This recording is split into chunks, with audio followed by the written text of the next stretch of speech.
सरकार की नीयत सही में ठीक है, इस चीज को होना चाहिए, होने से देश को फायदा है। ये चुनाव को खत्म करने की प्रक्रिया जो है इसकी कवायद शुरू कर दी गई है। ऐसा है कि यूनियन कैबिनेट ऐसे बहुत से प्रपोजल्स पास करती है जिस पर उनको यू टर्न लेना पड़ता है। वन नेशन वन इलेक्शन कुछ नहीं, एक शगुफा है असल मुद्दों से भटकाने का। वन नेशन वन इलेक्शन को लेकर जारी विवाद के बीच जन स्वराज के संस्थापक और चुनावी रणनीतिकार रहे प्रशांत किशोर ने विपक्ष पर हमला बोला है। प्रशांत किशोर ने वन नेशन वन इलेक्शन का समर्थन किया है, हालांकि इसके साथ उन्होंने कुछ कंडीशंस भी लगाए हैं। अगर सही नियत से इस चीज को किया जाए और एक ट्रांजिशन का फेज हो 4 साल 5 साल का, ताकि सबको उस व्यवस्था में आने के लिए एक समुचित समय मिले, तो ये देश के हित में है। ऐसा इसलिए कि सबसे पहले तो ये देश में पहले लागू था 17-18 साल तक। दूसरा, भारत जैसे बड़े देश में, मैं खुद इलेक्शन से जुड़ा रहा हूं, हर साल 25% भारत का हिस्सा करीब करीब वोट करता है। तो पूरे टाइम सरकार चलाने वाले लोग जो हैं वो इसी चक्र में फंसे रहते हैं, आज यहाँ इलेक्शन आज वहाँ इलेक्शन। अगर इसको एक बार या 2 बार में किया जाए तो ज़्यादा बेहतर होगा, उससे खर्च भी बचेगा और जवाबदेही भी बचेगी, जनता को भी एक बार ही निर्णय लेना होगा। अब लेकिन चूंकि ये व्यवस्था 67 के बाद से करीब करीब 50 वर्षों से बन गई है, इसको ओवरनाइट अगर आप ट्रांजिशन करेंगे तो उसमें दिक्कत आ सकती है। तो अभी सरकार शायद बिल ला रही है, जैसा आप मीडिया बंधु बता रहे हैं, बिल को आने दीजिए। अगर सरकार की नीयत सही में ठीक है, इस चीज को होना चाहिए, होने से देश को फायदा है। लेकिन मैं फिर इस पे एक क्वेश्चन जरूर डालूंगा। मान लीजिए कि आप अपराध आतंकवाद निरोधक कोई कानून लाते हैं, तो कानून लाना तो अच्छी बात है, आतंकवाद रुकना चाहिए, उसके खिलाफ कार्रवाई होनी चाहिए। लेकिन उस कानून का उपयोग अगर आप किसी वर्ग विशेष या समाज विशेष को प्रताड़ित करने के लिए करते हैं तो उसका तो इसलिए वो जस्टिफाइड नहीं है। तो किस नियत से सरकार ला रही है और कितने साफगोई से, ईमानदारी से इसको लागू कर रहे हैं, इस पर निर्भर करता है। लेकिन मूलतः इलेक्शन हर रोज ना हो, हर साल ना होकर अगर एक बार में या 2 बार में होंगे तो उससे देश का, समाज का आर्थिक, सामाजिक, राजनीतिक फायदा है। दरअसल प्रधानमंत्री नरेंद्र मोदी की अध्यक्षता में केंद्रीय कैबिनेट ने बुधवार को one nation one election committee की सिफारिशें स्वीकार कर ली। देश में एक साथ चुनाव कराए जाने के मुद्दे पर पूर्व राष्ट्रपति रामनाथ कोविंद की अध्यक्षता में उच्च स्तरीय कमेटी ने ये रिपोर्ट तैयार की है। हालांकि इसे लेकर विवाद भी शुरू हो गया है। विपक्षी दल एक देश एक चुनाव पर सहमत नहीं है और कमियां गिना रहे हैं, लेकिन मोदी सरकार अपनी इसी कार्यकाल में इसे लागू करवाने की तैयारी में है। केंद्रीय गृह मंत्री भी ये बात साफ कर चुके हैं। एक क्रियान्वयन कमेटी गठित की जाएगी। सरकार का कहना है कि प्रस्ताव को लेकर सभी दलों के बीच सर्वसम्मति बनाई जाएगी। संसद का शीतकालीन सत्र दिसंबर में प्रस्तावित होता है, उस समय इसे पेश किया जाएगा। इसके लिए संविधान में संशोधन किया जाएगा। शीतकालीन सत्र के लिए अभी कुछ महीने का वक्त बचा है। इस दरमियान क्रियान्वयन कमेटी इसे लागू करने के उपायों पर देश भर में चर्चा करेगी और उनकी चिंताओं और सुझावों पर विचार करेगी। सरकार आम सहमति बनाने की कोशिश करेगी। हालांकि एक देश एक चुनाव से विपक्षी दलों में कई आशंकाएं हैं, इसकी वजह से वो इसका विरोध भी कर रहे हैं। वन नेशन वन इलेक्शन को लेकर नहीं, इसको देखिए, ये चुनाव को खत्म करने की प्रक्रिया जो है इसकी कवायद शुरू कर दी गई है। आरएसएस बीजेपी पहले से ही चाहता था कि भाई संविधान को खत्म करो, लोकतंत्र को खत्म करो, और ये गैर संवैधानिक काम जो है, परंपरा जो है, शुरुआत इसकी हो गई है। हालांकि इसका जब बिल आएगा तब इसका अध्ययन किया जाएगा कि क्या कमी है क्या नहीं है।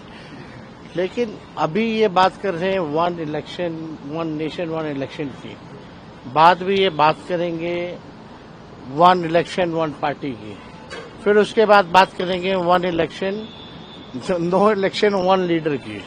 तो ये तो चाहते खत्म हो जाए सब कुछ। अभी 5 राज्यों में चुनाव होना था, 5 राज्यों में, कश्मीर, हरियाणा, झारखंड, पंजाब, महाराष्ट्र और दिल्ली। तो दिल्ली, महाराष्ट्र, झारखंड का नहीं करा करके केवल 2 राज्य का करा रहे। जब 5 राज्यों को एक साथ नहीं करा सकते ये, तो अपनी इनके पिक एंड चूज है, अपने परिस्थिति कहाँ इनको बेहतर लगती है उस हिसाब से ये चुनाव करा। आखिर में एक सवाल है, राहुल गांधी कोर्ट की ओर से समन जारी किया गया है। प्रक्रिया है, नॉर्मल प्रक्रिया है। ये बीजेपी के यहाँ से लिस्ट जाता है, ईडी छापे मारती है, झूठा केस बनाती है, मामला कोर्ट में जाता है तो कोर्ट की अपनी अपनी प्रक्रिया है, कॉग्निजेंस होता है, चार्जशीट होता है, बेल होता है, फिर ट्रायल होता है। तो हम लोग अपना पक्ष को रखेंगे, लेकिन सुप्रीम कोर्ट का ऑब्जर्वेशन देखिए, कई बार इन सारी एजेंसियों को फटकार लगाई है कड़ी शब्दों में। जितने भी ये विपक्ष के नेताओं पर कोर्ट पहुंचते हैं ईडी और सीबीआई, तब बार बार जो है कोर्ट फटकार लगाती है, यानी साफ बोलती है कि वेंडेटा के हिसाब से हो रहा है। भाई पहले ही हो जाना चाहिए था, ये तो खत्म करना चाहते सब कुछ। ऐसा है कि यूनियन कैबिनेट ऐसे बहुत से प्रपोजल्स पास करती है जिस पर उनको यू टर्न लेना पड़ता है। वन नेशन वन इलेक्शन कुछ नहीं, एक शगुफा है असल मुद्दों से भटकाने का। आप बेरोजगारी की बात मत करिए, आप जो उनकी नफरत और हिंसा की बातें हमारे नेता प्रतिपक्ष के खिलाफ कह रहे हैं उन पर बातें मत करिए, इसलिए वन नेशन वन इलेक्शन का ढोल बजाया जा रहा है। आप कैसे करिएगा वन नेशन वन इलेक्शन? क्या आप राज्य सरकारों को गिरा दीजिएगा? क्या आप असेंबलीज भंग कर दीजिएगा? किस तरह से कीजिएगा आप वन नेशन वन इलेक्शन? ये सारे शगुफे हैं आपका ध्यान भटकाने के लिए। आपका ध्यान भटक सकता है, हमारा नहीं भटकेगा। प्रैक्टिकली नहीं है भाई मैं ये जानना चाहती हूँ कि क्या आप अपने घटक दलों की सरकारें गिराएंगे? क्या आप जदयू की सरकार और टीडीपी की सरकार गिरा देंगे और वो मूक दर्शक बन के बैठ के देखते रहेंगे? क्या आप भाजपा के मुख्यमंत्रियों को राजी कर लेंगे सरकार गिराने के लिए? ये सारी चीजें जो सरकारें, ये जो सारी चीजें जो मोदी सरकार करती है, ये ध्यान बटाने का, सिर्फ ध्यान मुद्दों से भंग करने का तरीका मात्र है। एक राष्ट्र एक चुनाव का प्रस्ताव को कैबिनेट ने पारित कर दिया। एक दिन पहले गृह मंत्री ने संकेत भी दिए थे कि इस कार्यकाल में पूरा होगा। कितनी उम्मीद है आपको और किस तरीके का होगा ये प्रस्ताव? धन्यवाद है एनडीए गवर्नमेंट को, मोदी सरकार को, जिन्होंने वन नेशन वन इलेक्शन का प्रस्ताव अब कैबिनेट से पास किया। अब ये एक बिल की शक्ल में संसद में भी आएगा। इसमें फायदे ही फायदे हैं और कुछ फायदे तो सबको समझ में आ जाते हैं। देखिए, जब एक ही व्यक्ति को 3 बार वोट देने आना पड़ता है, एक बार लोकसभा, एक बार विधानसभा, एक बार जिला पंचायत या नगर निगम, तो आदमी बोलता है यार क्या बार बार चुनाव करते रहते हो। उसमें मत प्रतिशत भी हमारा कम होता है। एक बार चुनाव होगा, लोग अपना समय निकाल लेंगे, चलो हमें ये 2 दिन निकालना है और हमें वोट दे करके अपना निर्णय सुना देना है, जनादेश दे देना है, तो मत प्रतिशत बढ़ेगा। दूसरा, जब जब चुनाव आता है आचार संहिता लगती है। अब आचार संहिता लग गई 2 महीना में कोई काम नहीं, सारे अधिकारी कहते हैं जी आचार संहिता लग गई अब काम नहीं होगा। अरे भैया, ये पता चलेगा कि 5 साल में 2.5 साल आचार संहिता ही लगी रह गई, तो फिर हम काम कब करेंगे? चूंकि कांग्रेस डेवलपमेंट रिलेटेड वर्क में विश्वास नहीं करती, इसलिए वो चाहती है कि यार इसमें तो काम करना पड़ेगा, भ्रमित करने का मौका नहीं मिलेगा। जैसे और देशों में चुनाव होते हैं कि डिबेट हो रही है, आप डिबेट करिए और चुनाव में जाइए। ये वन नेशन वन इलेक्शन बहुत ही अच्छा कदम है। इसलिए मैं विपक्ष के साथियों को भी बोलूंगा कि आप लोग इसका विरोध करने की जगह इसको समझिए और इसमें शामिल होइए। लेकिन कई पॉलिटिकल पार्टीज हैं जो लगातार इसका विरोध कर रही थी, पहले भी और अभी भी कांग्रेस पार्टी की तरफ से प्रतिक्रिया आई है कि चुनी हुई सरकारों को खत्म करने की साजिश है एक प्रकार से ये भारतीय जनता पार्टी की। भाई, जो पार्टियां एक राज्य में सरकार चला रही हैं और सरकार चलाते हुए